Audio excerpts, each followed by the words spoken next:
Hello à tous les explorateurs, nous sommes de retour dans cette nouvelle unité de la formation E-Commerce Nation Academy. J'espère que vous êtes en pleine forme pour ce shoot de connaissances sur le référencement naturel. Pour rappel, le référencement naturel est aussi appelé SEO, Search Engine Optimization. Il définit un ensemble d'actions d'optimisation non publicitaires. Son but est de positionner votre site favorablement sur les premiers résultats naturels et organiques des moteurs de recherche comme Google. L'objectif de toute stratégie de référencement naturel est donc de s'approcher au maximum de la première place d'une requête ciblée via des mots-clés.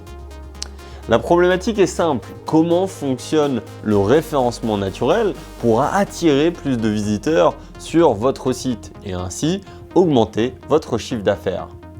Attirer plus de visites va augmenter vos possibilités de conversion et donc d'augmenter vos ventes.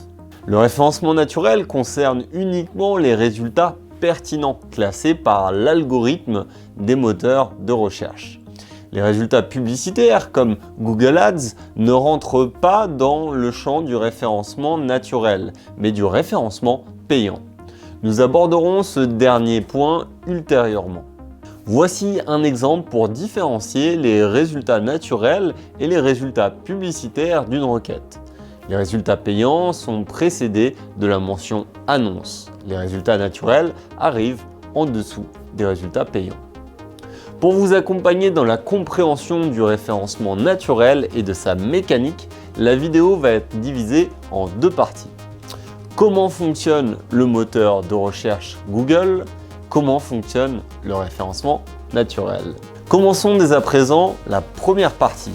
Comment fonctionne le moteur de recherche Google? Avant toute chose, pour comprendre le fonctionnement d'un moteur de recherche, il faut comprendre le fonctionnement du géant Google.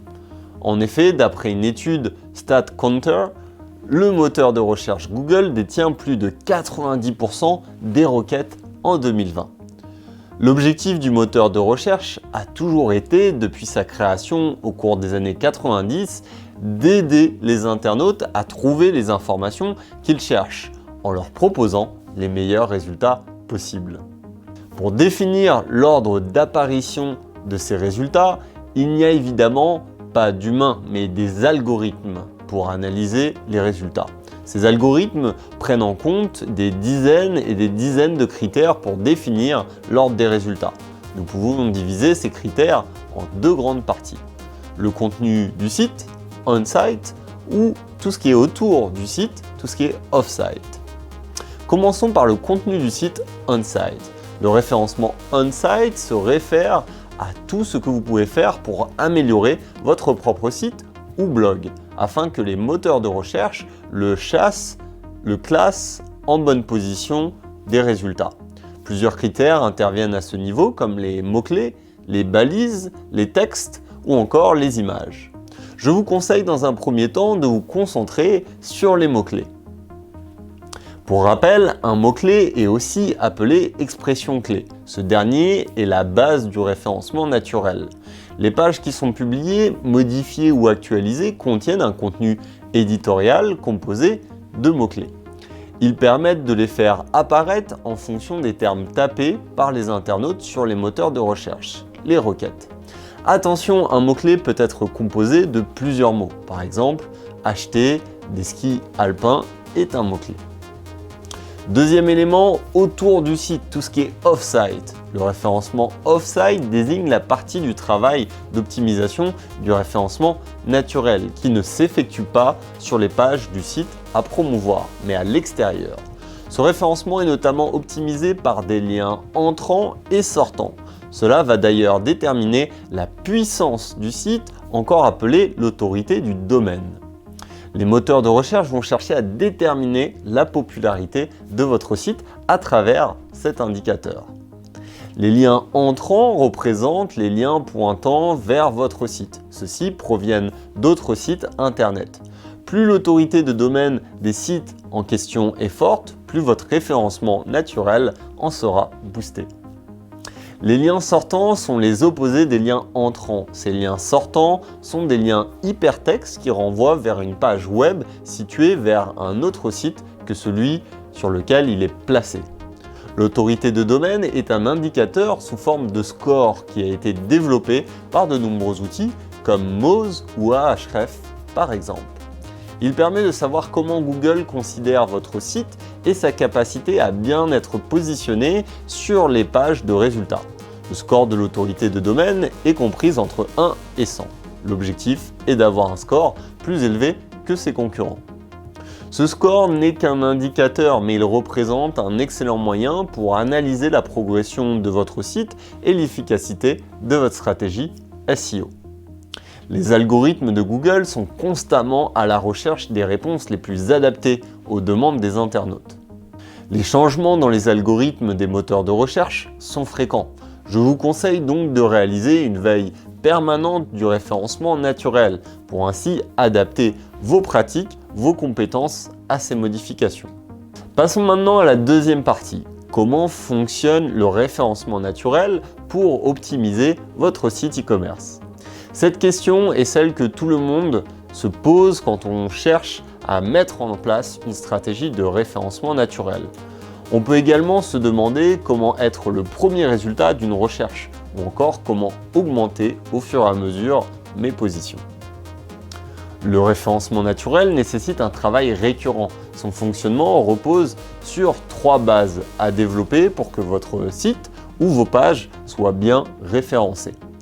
La création des contenus, l'optimisation technique, la popularité du site. Nous allons détailler ces 3 axes. Commençons par le premier, la création des contenus. Tout d'abord, il n'est pas possible d'espérer optimiser son référencement naturel sans proposer de contenu. C'est vos contenus qui permettent aux robots des moteurs de recherche de vous comparer aux autres et de vous donner une position dans les résultats. Pour être référencé sur une requête précise, il faut proposer une page qui réponde à cette requête via un contenu de qualité et une densité de mots-clés. Pour cela, voici 4 conseils que je vous donne pour l'optimiser. Un contenu unique, cela permet d'éviter le contenu dupliqué, comme évoqué précédemment. Il faut éviter le copier-coller depuis un autre site, mais également du vôtre. Un contenu pertinent, l'objectif de votre contenu est de répondre à une requête d'un internaute. Ce dernier ne doit pas arriver sur votre page persuadé qu'il va trouver la réponse et découvrir que votre contenu n'y répond pas. Sélectionnez bien les mots-clés à mettre en avant pour répondre avec pertinence aux internautes. Un contenu structuré, utilisez de manière logique le balisage. Ordonnez bien, notamment en utilisant qu'un seul H1, celui du titre. Faites ensuite découler vos H2, H3 en fonction des parties de votre contenu. D'un point de vue de référencement naturel, les balises ont plus d'importance que les paragraphes. Vous pouvez également connecter votre page entre elles via des liens pour orienter les internautes vers des pages similaires et pertinentes de votre site. Enfin, numéro 4, un contenu suffisamment long.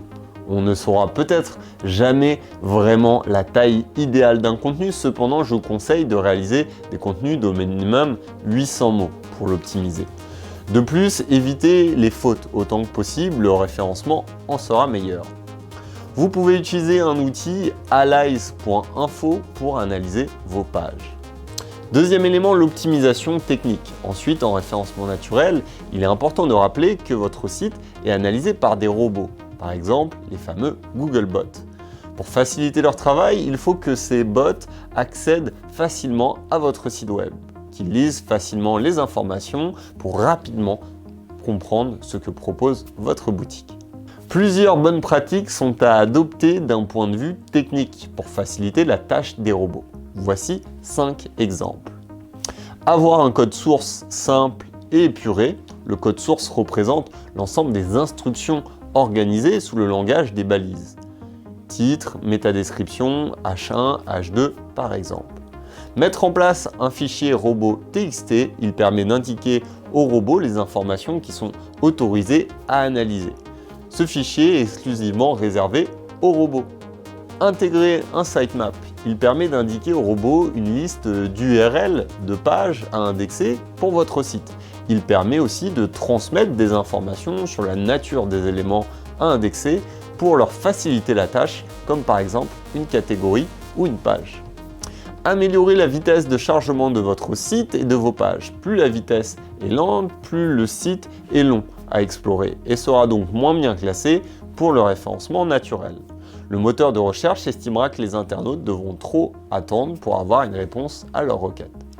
Enfin, avoir une organisation simple et précise de votre site. Une bonne structure permet une compréhension plus simple pour les robots. Troisième élément, la popularité du site. Pour finir, notre troisième base du référencement est la popularité et la puissance. Elle désigne les liens provenant des sites internet extérieurs et les liens externes. Ces derniers sont l'un des principaux critères de classement Google.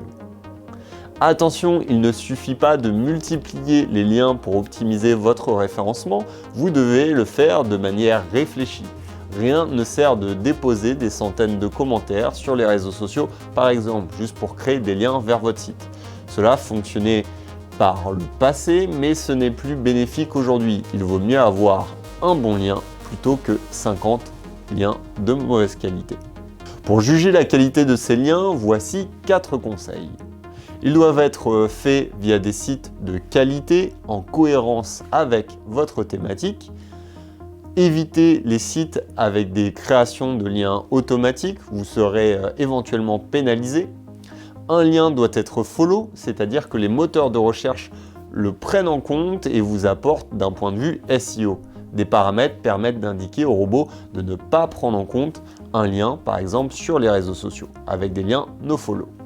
Privilégiez les liens de sites différents. Il vaut mieux avoir 2 liens de 2 domaines différents que 8 liens du même domaine. Il doit être intégré au contenu. Pour qu'il soit pertinent, il doit être placé dans un certain contexte sémantique. Évitez donc les liens des pages vides non intégrées au texte. Un site bien référencé via le référencement naturel attirera continuellement des visiteurs tant que ces places ne sont pas perdues.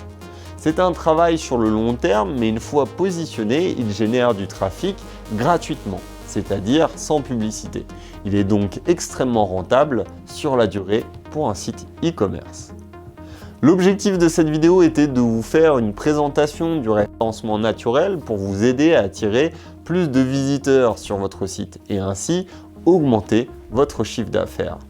Nous vous avons présenté 2 parties. Partie 1, comment fonctionne le moteur de recherche. Et dans la partie 2, nous avons vu comment optimiser votre référencement naturel. Vous devez comprendre le fonctionnement des moteurs de recherche et notamment celui de Google via son algorithme pour lancer votre stratégie. Ce sont eux qui cherchent à aider les internautes et à trouver les informations qu'ils recherchent en leur proposant les meilleurs résultats possibles. Pour finir, appliquez les 3 piliers du référencement naturel pour optimiser votre stratégie. La création de contenu pertinent pour l'utilisateur et lisible pour l'algorithme, l'optimisation technique en termes de performance du site et enfin la popularité d'avoir de la puissance sur votre site. Le SEO prend du temps à devenir une source de trafic pour votre site, mais ce trafic est acquis dans la durée. Le temps est un élément à prendre en compte quand nous parlons de référencement naturel. En effet, contrairement au SEA, où payer suffit, le SEO est un travail d'optimisation. Tous les éléments de votre boutique en ligne doivent être travaillés pour être performants sur les moteurs de recherche. J'espère que cette vidéo sur le référencement naturel et le e-commerce vous a plu. On se retrouve dans une prochaine unité pour un nouveau périple de connaissances. À très vite pour une prochaine exploration de la nation du e-commerce.